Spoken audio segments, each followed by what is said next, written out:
At ramdam na ang long holiday weekend sa Parañaque Integrated Terminal Exchange o PITX dahil sa pagdagsa ng mga biyahero roon. Live mula sa PITX, may unang balita.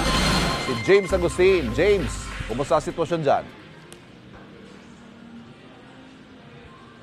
Ivan, good morning. Patuloy yung pagdating ng mga pasahero na pauwi sa kanilang mga probinsya. Dito po yan sa Parañaque Integrated Terminal Exchange. Yung ilang mga pasahero nga na nakausap ko, nag-leave na raw talaga sa kanilang mga trabaho ngayong araw na ito para agad na makabiyahe at masulit ang kanilang bakasyon. Ang problema lamang po yung ilang mga biyahe na patungo sa Bicol Region ay bahagyang naaantala o di kaya naman fully booked na yung biyahe kaya pahirapan yung pagkuha ng ticket.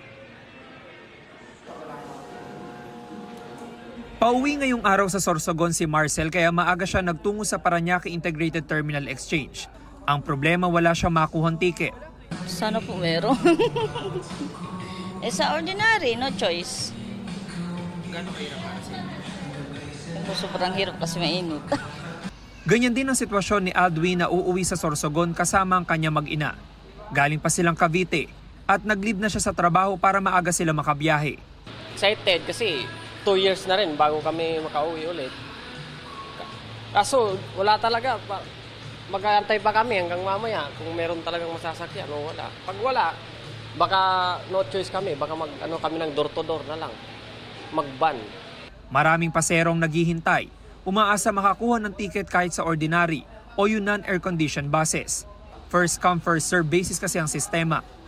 Sa air-conditioned buses, fully booked na ang biyahe hanggang December 30. Pa-Camarines Sur, Camarines Norte, Legazpi at Sorsogon. Pero may ilang bus companies na naglaan ng extra bus. Kaya ang chance passenger gaya ni Nerily agad makakasakay. Kasama niyang uuwi sa Camarines Sur ang 2 anak at kapatid. Susulitin na raw nilang 1 linggong bakasyon. Hirap po. Kailangan maaga lang po yung pagpunta talaga para makakuha ng ticket. Excited na kayo makauwi? Opo. Last year pa po kami umuwi kasi ganyan ulit. Maswerte rin nakakuha ng ticket si Jemmy na pauwing Iriga City. Umabsent na siya sa trabaho ngayong araw para agad makabiyahe. Buti lang, kailan talaga ng maaga. So buti naman may extra bus pa naman. So makakasakay. Excited na kayo makauwi? Medyo. Oo, kasi yearly naman ako umuwi sa Bicol. Walang patid ang pagdating ng mga pasahero sa terminal. Mahigpit ang seguridad. Sa entrance pa lang iniinspeksyon na ang mga bagaheng dala-dala ng mga pasahero. May mga umiikot ding K9 unit.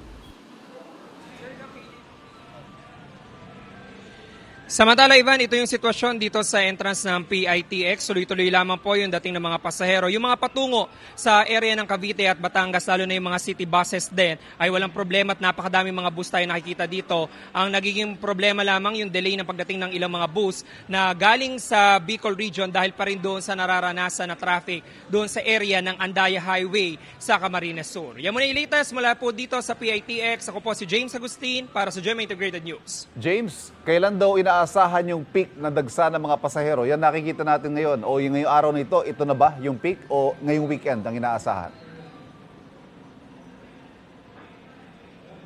Yes, Ivan, mamayang hapon hanggang sa weekend inaasahan talaga yung dami ng mga pasahero na babiyahe dito sa PITX. Dahil nga pagkatapos ngayon, may trabaho pa naman ngayong buong araw na ito. Ngayong weekend, karugtong yan, 3 araw na holiday na. Kaya naman talaga sasamantalahin na ng mga kapuso natin, lalo na ng mga nakausap natin, yung pauwi sa probinsya para makasama yung kanilang mga pamilya ngayong darating na bagong taon. Ivan.